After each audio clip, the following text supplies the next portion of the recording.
Bonjour mes chers élèves, je me présente, Madame Leïla Al-Ajmi, professeure principale émérite grade exceptionnel, exerçant au sein du lycée Mohamed Ataya Khaznadar. Mes chers élèves, on a préparé pour vous ces séquences d'apprentissage télévisées pour vous éclaircir certains thèmes du programme des SVT, de la 4e science expérimentale, 4e maths ainsi que la section sport. On a travaillé en équipe et en collaboration, encadré par Madame Nejied Ridi, inspectrice générale des SVT de la région Tunis 2.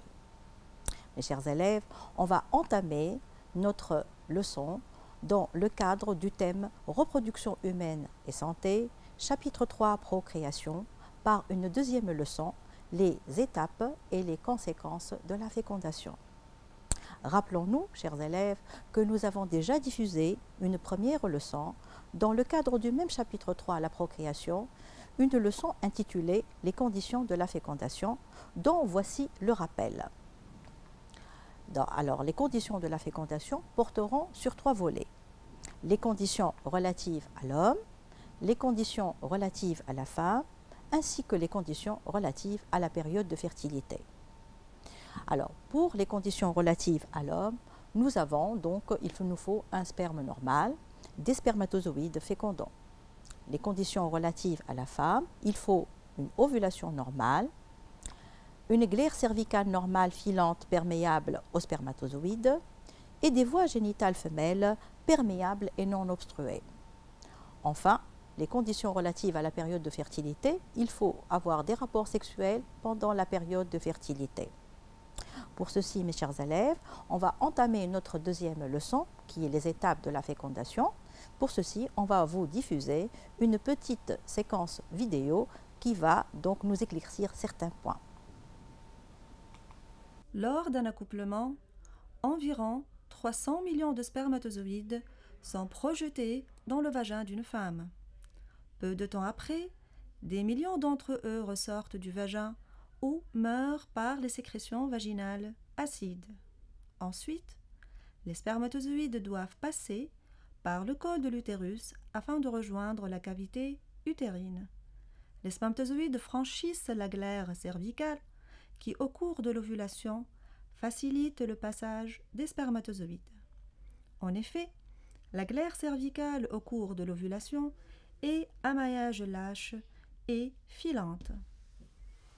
Les spermatozoïdes continuent de nager pour rejoindre l'utérus, même si des millions d'entre eux meurent et traversent la glaire cervicale. Généralement, ce sont des spermatozoïdes anormaux ou non vigoureux. Dans l'utérus, les contractions des muscles utérins aident les spermatozoïdes à rejoindre l'ovocyte au niveau du tiers supérieur de la trempe. Une partie des spermatozoïdes se dirige vers la trempe de Fallope vide, alors que d'autres spermatozoïdes se dirigent vers l'autre trempe contenant l'ovocyte du côté de l'ovaire qui a ovulé. Pour continuer leur chemin, les spermatozoïdes se déplacent à contre-courant.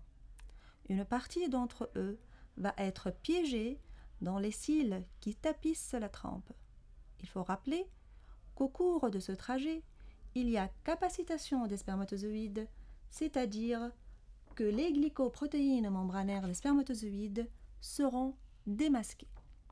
Enfin, les spermatozoïdes atteignent l'ovocyte. Seulement quelques dizaines de spermatozoïdes parmi les 300 millions initiaux survivent.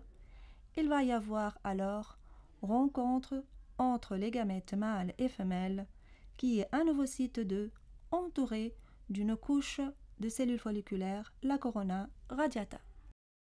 Mes chers élèves, cette séquence vidéo nous a montré le parcours des spermatozoïdes le long de l'appareil génital de la femme jusqu'à arriver au tiers supérieur de la trempe où il va rencontrer le gamète femelle ou ovocyte 2.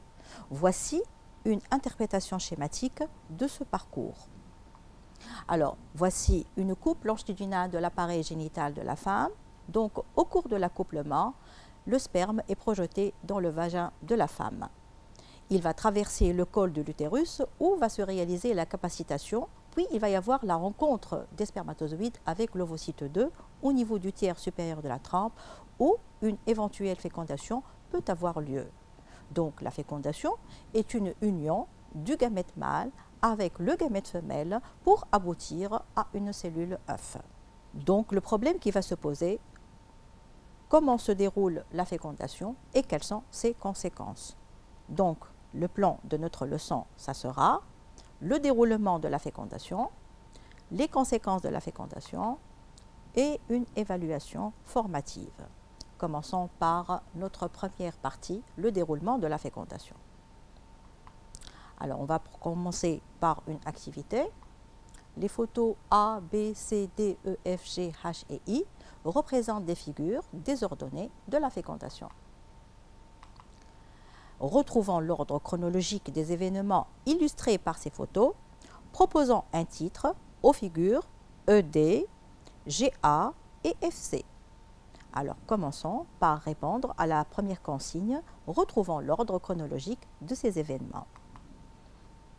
Alors, on va commencer bien sûr par la figure I et la figure B, parce que la figure I représente les gamètes mâles, c'est-à-dire les spermatozoïdes, alors que la figure B représente le gamète femelle, ou ovocyte 2 bloqué en métaphase 2. Donc, les gamètes mâles, comme on l'a vu dans la séquence animée, nous avons vu que les spermatozoïdes vont se rencontrer avec le gamète femelle. Donc, cette rencontre va être illustrée par la figure E. Le gamète femelle possède des enveloppes, à savoir les cellules folliculaires et la zone pellucide. Donc, le spermatozoïde doit les traverser. Elle a été représentée, cette étape, par la figure D. Ensuite, le spermatozoïde doit pénétrer le gamète femelle, c'est-à-dire il doit pénétrer la membrane plasmique de l'ovocyte. Donc, ça va être représenté par la figure G et la figure A. Et enfin, on va avoir une fusion des noyaux gamétiques mâles et femelles qui va être représentée par les figures F et C. Donc, notre ordre chronologique, comme le montre cette activité, c'est E, D, G, A, F et C. Passons maintenant à la deuxième consigne. Alors maintenant, on va proposer un titre aux figures ED ensemble, aux figures GA ensemble, ensuite aux figures FC. Alors, les figures ED, comme je l'ai expliqué ultérieurement, c'est la rencontre des gamètes, piégeage des spermatozoïdes et bien sûr la traversée de la zone pellucide. Ensuite, la pénétration d'un spermatozoïde, ça va entraîner l'activation du gamète femelle qui est l'ovocyte 2. Et enfin, on a la fusion des noyaux gamétiques mâles et femelles. Donc, à partir de ceci, la fécondation est un phénomène continu qui se déroule en 3 principales étapes. Alors, à savoir, cette première étape, la rencontre des gamètes, piégeage des spermatozoïdes et traversée de la zone pellucide, que l'on va la symboliser par l'étape A. Ensuite, la seconde étape, qui est la pénétration des spermatozoïdes, l'activation de l'ovocyte 2, qui est l'étape B. Et enfin, l'étape C. Comme vous avez compris, on va commencer par éclaircir l'étape A correctement au cours des séquences suivantes. On va commencer par la rencontre des gamètes. Donc, on voit dans cette séquence animée que l'ovocyte 2 est entouré par des cellules folliculaires et que les spermatozoïdes vont arriver jusqu'à cet ovocyte 2. Ils vont essayer donc de traverser ces cellules folliculaires. Alors, on va vous montrer maintenant une interprétation schématique de cette séquence animée. Donc, légendant l'interprétation schématique d'une étape de la fécondation. Alors, la flèche numéro 1, elle va représenter les cellules folliculaires. La flèche 2, c'est un spermatozoïde. La flèche 3, c'est le premier globule polaire. Flèche 4, espace péri-ovocytaire. 5, ce sont des chromosomes. Mais le plus important, c'est que ces chromosomes sont bloqués en métaphase 2, puisqu'on observe ici qu'ils sont disposés sur la plaque équatoriale. Enfin, 6 zones pellucides et 7 les granules corticaux. Décrivons maintenant cette étape de la fécondation. Alors, pendant cette étape de la fécondation, et comme la séquence animée le montre, il y a eu rencontre des gamètes et piégeage des spermatozoïdes par rétraction des cellules folliculaires. Alors, donc, cette rencontre des gamètes est suivie par beaucoup de phénomènes et on va éclaircir correctement ce piégeage des spermatozoïdes par cette séquence animée. Alors, on regarde ici que le spermatozoïde est en train donc de se frayer un chemin entre les cellules folliculaires pour arriver jusqu'à la zone pellucide. Mes chers élèves, après piégeage des spermatozoïdes, il va y avoir reconnaissance entre les gamètes. Cette activité va nous permettre d'éclaircir comment se fait cette reconnaissance entre les gamètes. Pour ceci, des observations au microscope électronique ont permis d'élucider le mécanisme de reconnaissance entre les gamètes. Le document suivant représente un schéma détaillé de la rencontre ovocyte-spermatozoïde dans la trempe. Identifions les éléments X et Y ainsi que les structures numérotées de 1 à 6. Alors, l'élément X, il est déjà connu, c'est un spermatozoïde, mais le détail ici qu'il faut l'ajouter, c'est un spermatozoïde capacité. L'élément Y, c'est un ovocyte 2 bloqué en métaphase 2. La flèche 1, c'est le noyau. 2, acrosome. 3, glycoprotéines. 4, récepteur membranaire, bien sûr, de l'ovocyte 2. 5, nous reconnaissons ici la zone pellucide. Et enfin, les granules corticaux. Décrivons les interactions entre les gamètes. Alors, nous constatons ici que, au contact de la zone pellucide, les spermatozoïdes, grâce à leurs glycoprotéines, se fixent sur des récepteurs protéiques situés à la surface de la zone pellucide de l'ovocyte, induisant ainsi une reconnaissance spécifique entre le spermatozoïde et l'ovocyte 2 appartenant à la même espèce. Passons maintenant à la réaction acrosomique. Une fois que le spermatozoïde va arriver au contact avec l'ovocyte 2, son acrosome va réagir. Donc, on va voir ici l'acrosome qui libère les enzymes ainsi que la zone pellucide de l'ovocyte 2. On va faire maintenant une interprétation schématique de la réaction acrosomique grâce à cette activité. Après la reconnaissance entre les gamètes, le spermatozoïde doit franchir un obstacle qui est la zone pellucide, expliquant la traversée de la zone pellucide par le spermatozoïde. Alors,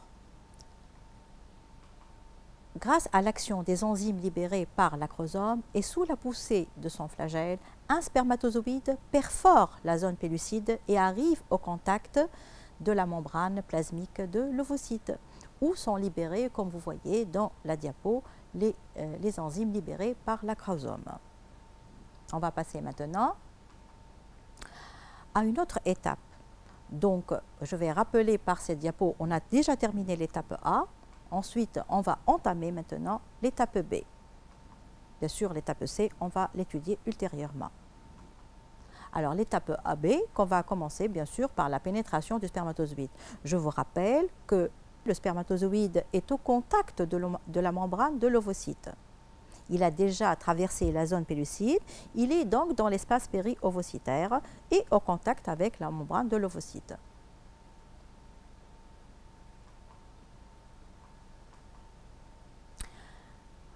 Alors, le spermatozoïde s'accole tangentiellement à l'ovocyte, sa membrane plasmique fusionne avec celle de l'ovocyte et il s'enfonce dans le cytoplasme ovocytaire. On va voir maintenant comment la membrane va fusionner avec la membrane de l'ovocyte. Donc la fusion des membranes. Alors ça, c'est la zone pellucide, l'espace péri-ovocytaire et de l'autre côté la membrane plasmique donc, de l'ovocyte 2. Donc on observe dans cette animation qu'il existe une fusion entre les deux membranes plasmiques des deux gamètes. On va interpréter maintenant schématiquement cette fusion des membranes. Alors le document suivant représente un détail des événements se déclenchant au niveau de la zone de pénétration du spermatozoïde. Exploitons ce document afin de décrire les événements conduisant à la pénétration du spermatozoïde dans le cytoplasme ovocytaire. Alors, je rappelle que le spermatozoïde possède un centriole proximal, la membrane plasmique du spermatozoïde, donc elle est claire ici, ainsi que la membrane plasmique de l'ovocyte. Nous constatons qu'il y a eu fusion entre les deux membranes afin que le noyau et le centriole proximal progressent dans le cytoplasme de l'ovocyte et comme ça va conduire à la pénétration du spermatozoïde dans le cytoplasme ovocytaire. On va passer maintenant à une autre réaction, la réaction corticale, c'est-à-dire une réaction qui va être subie par les granules corticaux de l'ovocyte 2. Donc nous remarquons ici qu'il y a libération des enzymes des granules corticaux et on voit aussi ici les spermatozoïdes qui vont donc essayer de pénétrer dans l'espace péri-ovocytaire ici. Alors, l'interprétation schématique, la pénétration d'un spermatozoïde donc, déclenche un ensemble de transformations cytologiques. Donnons une légende à cette interprétation schématique. Donc, on voit ici les granules corticaux, les enzymes libérées par les granules corticaux, l'espace péri-ovocytaire où sont déversées ces enzymes, ainsi que la zone pellucide. Bien sûr, on voit ici que les récepteurs restants qui sont localisés sur la zone pellucide sont devenus dégradés. Décrivons maintenant les transformations cytologiques déclenchées par la pénétration du spermatozoïde dans le cytoplasme ovocytaire. Les granules corticaux déversent leur contenu dans l'espace péri-ovocytaire par exocytose, donc des enzymes. Ces enzymes vont hydrolyser les récepteurs situés dans la zone pellucide. Celle-ci devient imperméable à d'autres spermatozoïdes, ce qui assure la monospermie. Cette monospermie est équivalente donc à un blocage de la polyspermie. Donc, je vais vous montrer maintenant une séquence animée qui va nous montrer comment les spermatozoïdes ne peuvent plus pénétrer. La zone pellucide, elle est devenue imperméable à d'autres spermatozoïdes. Donc, c'est le blocage de la polyspermie.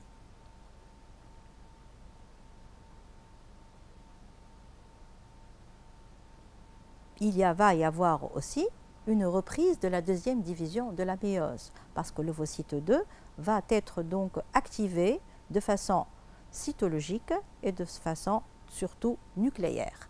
Donc nous remarquons ici qu'il va y avoir reprise de la deuxième division avec expulsion du deuxième globule polaire et formation des deux pronucléi mâles et femelles.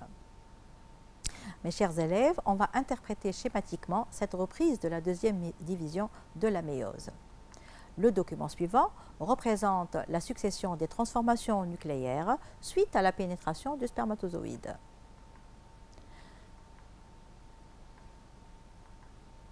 Décrivant les transformations nucléaires déclenchées par la pénétration du spermatozoïde dans le cytoplasme ovocytaire.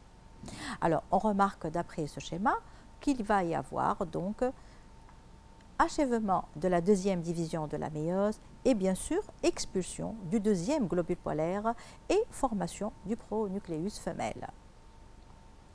Le noyau du spermatozoïde gonfle et devient pronucléus mâle et son centriole proximal devient un astère.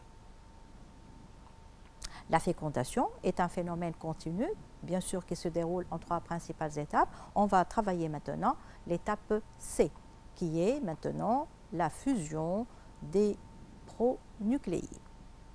Donc passons à l'étape C, qui va commencer par la karyogamie. Donc nous constatons ici les chromosomes de la cellule œufs qui vont donc se former à partir des 2 pronucléi mâles et femelles. Alors, les figures suivantes représentent une autre étape de la fécondation, décrivant la suite des transformations nucléaires déclenchées par la pénétration du spermatozoïde dans le cytoplasme ovocytaire.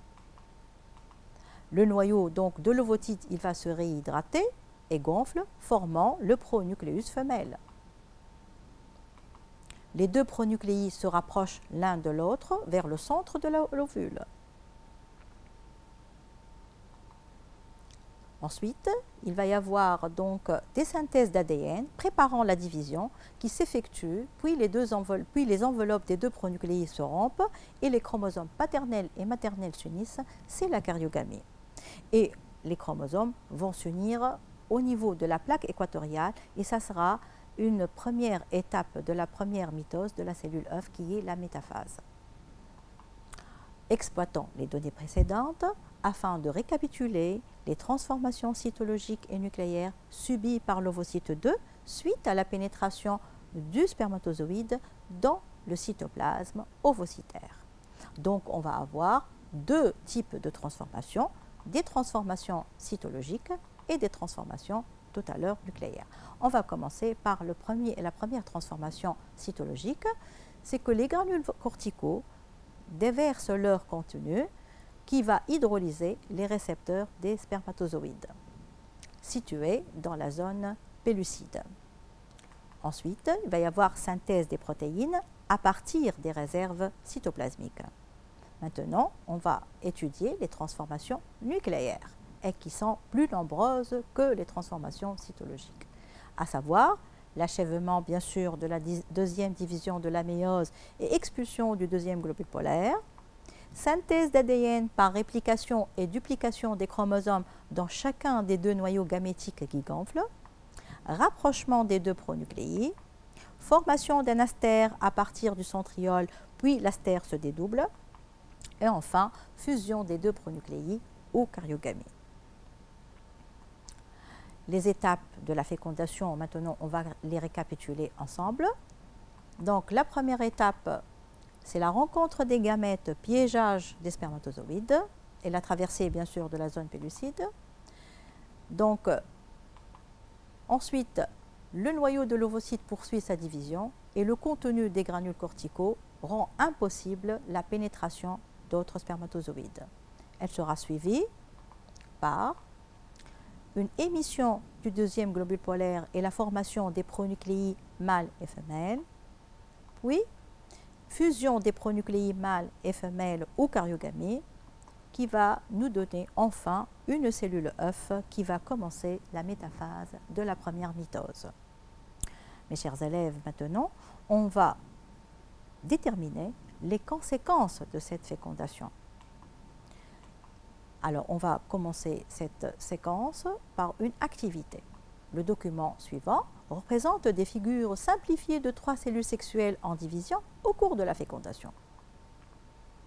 Alors, figure A, B et C, ainsi que D, identifiant les cellules A, B, C et D. À partir de l'exploitation de ce document, déduisons une conséquence de la fécondation. Commençons par la première consigne. On doit identifier donc les cellules A, B, C et D. Donc la cellule A, c'est un ovocyte 2 bloqué en métaphase 2. On peut le déterminer grâce aux chromosomes qui sont placés sur le plan équatorial. La figure B, on remarque qu'il y a des chromosomes vers les 2 pôles de la cellule. Donc c'est un ovocyte 2 en anaphase 2. Ça ne peut être que l'anaphase 2 puisque la précédente est une métaphase 2.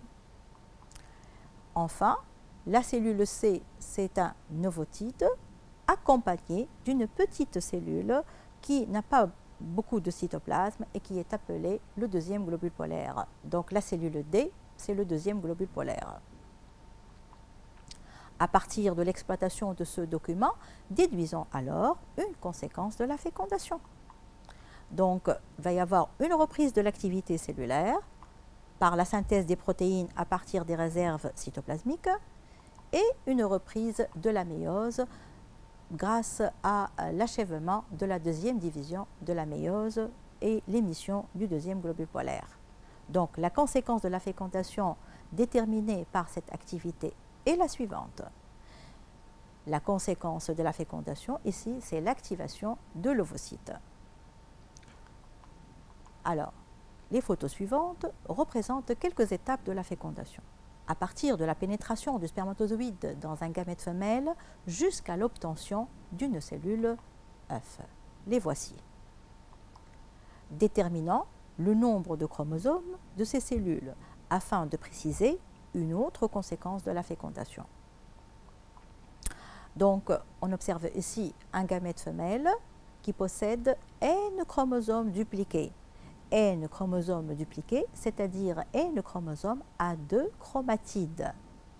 Le gamète mâle, lui, par contre, il va avoir N chromosomes simples, c'est-à-dire il possède N chromosomes à 1 chromatide seulement. Le pronucléus femelle, lui, il va avoir N dupliqués, comme le pronucléus mâle. C'est-à-dire que le spermatozoïde qui avait N chromosomes simples va subir une duplication de ces chromosomes pour avoir N chromosomes dupliqués.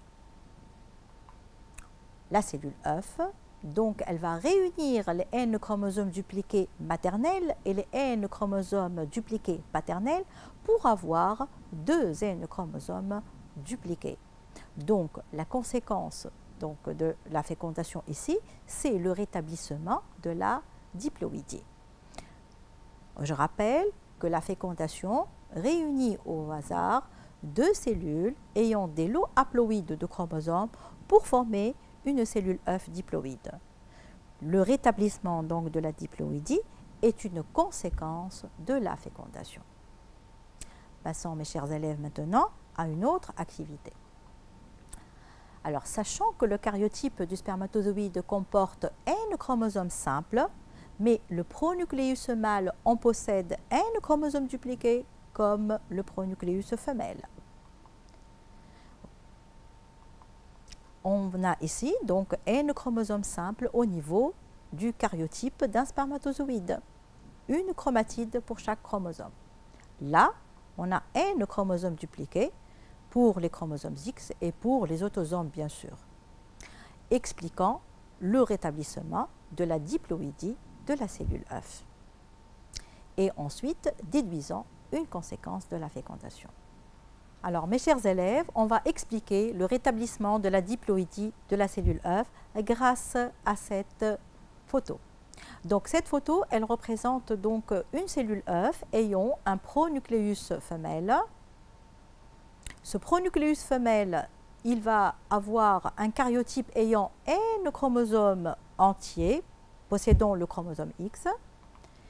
Le pronucléus mâle, qui possède lui aussi N chromosomes toujours entiers, possédant le chromosome Y.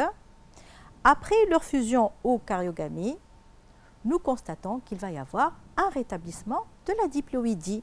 Et bien sûr, le sexe de cet individu, s'il est né, il va être donc de sexe masculin. Donc la détermination du sexe du zygote est une conséquence de la fécondation.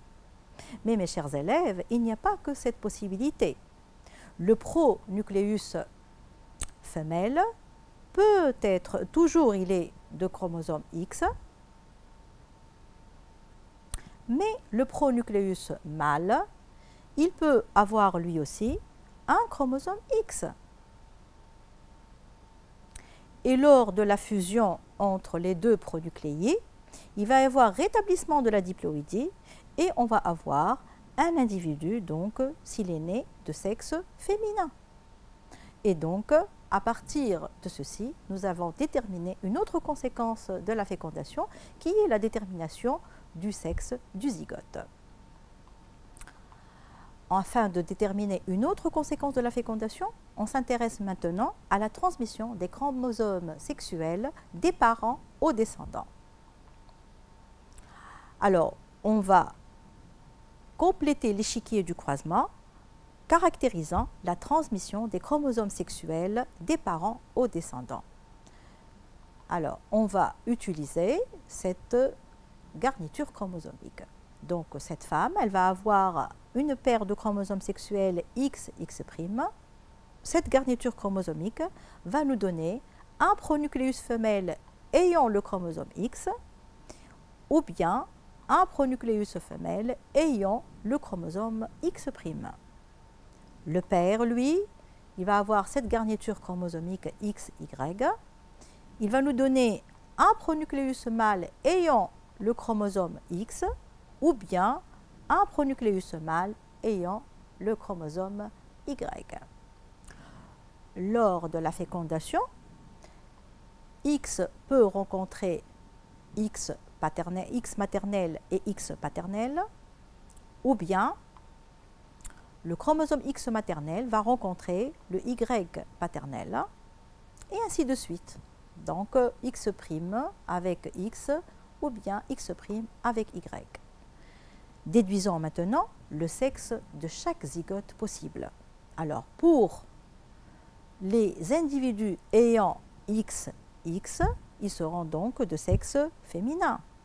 Et pour les individus qui ont la garniture chromosomique XY, ils seront de sexe masculin. Donc, une conséquence qui a été déterminée à partir de cette activité, c'est le brassage de l'information génétique au cours de la fécondation. Alors, résumons maintenant, les conséquences de la fécondation sont l'activation de l'ovocyte 2, détermination du sexe du zygote, rétablissement de la diploïdie et enfin le brassage de l'information génétique. Mes chers élèves, maintenant, on va essayer d'évaluer nos connaissances. Alors, on va procéder par travailler ensemble un QCM. Alors, pour chacun des items suivants, de 1 à 4, il peut y avoir une ou deux réponses correctes, indiquant dans chaque cas la ou les lettres correspondant à la ou aux deux réponses correctes. Commençons par l'item 1. Parmi les événements qui se déroulent dans la trempe, on cite la réaction corticale, la réaction acrosomique, la capacitation des spermatozoïdes ou bien la nidation. Alors, les réponses qui sont correctes sont la réaction corticale et la réaction acrosomique. Item 2. Les enzymes des granules corticaux favorisent la pénétration du spermatozoïde à l'intérieur de l'ovocyte 2, ou bien assurent la dégradation des antigènes membranaires des spermatozoïdes, ou bien assurent la dégradation des récepteurs ovocytaires spécifiques aux spermatozoïdes. Enfin, favorise la polyspermie. La bonne réponse assure la dégradation des récepteurs ovocytaires spécifiques aux spermatozoïdes. Item 3. Le deuxième globule polaire possède le même nombre de chromosomes que l'ovocyte 1, qu'une spermatide, qu'un spermatocyte 1 ou bien qu'une cellule de la corona radiata. Alors, l'ovocyte 1 possède 2 N chromosomes dupliqués. Une spermatide possède N chromosomes simples. Un spermatocyte 1 possède 2 N chromosomes dupliqués. Les cellules de la corona radiata possèdent 2 N chromosomes. Donc, la question, le deuxième globule polaire possède le même nombre de chromosomes. Le deuxième globule polaire possède N chromosomes simples. Mais là, la question ne se pose pas sur l'état des chromosomes. Elle se pose sur le nombre de chromosomes seulement. Donc, le deuxième globule polaire possède N chromosomes comme la spermatide. Donc, l'unique bonne réponse ici, c'est B. Passons maintenant à l'item 4. Au cours de la fécondation, la pénétration du spermatozoïde dans l'ovocyte 2 entraîne successivement les événements suivants. Alors ici, on va vous donner des événements qui sont désordonnés et vous devez les ordonner selon la succession des étapes de la fécondation. Les voici. Voilà. Donc, en regardant ces propositions, nous constatons que la bonne réponse est C. Il faut que la réaction corticale soit la première, ensuite l'émission du deuxième globule polaire, la formation des pronucléides suivie par la cariogamie. et non pas le contraire comme les autres propositions. Mes chers élèves, maintenant, on va passer à un autre type d'évaluation. Alors, les documents 1, 2 et 3 représentent les structures schématiques d'un spermatozoïde, d'un massif cellulaire renfermant l'ovocyte 2 au moment de l'ovulation et d'une étape de la fécondation. À noter les documents 1, 2 et 3. Puis, mettre en relation les particularités des structures représentées par les documents 1 et 2 en rapport avec leurs fonctions pour assurer la formation de la structure représentée par le document 3. Alors, commençons par la première question. À noter les documents 1, 2 et 3. Donc, nous avons ici 1, c'est l'acrosome, 2, c'est le noyau, 3, mitochondries, 4, la queue, 5 chromosomes bloqués en métaphase 2. Il ne faut jamais oublier la précision en métaphase 2.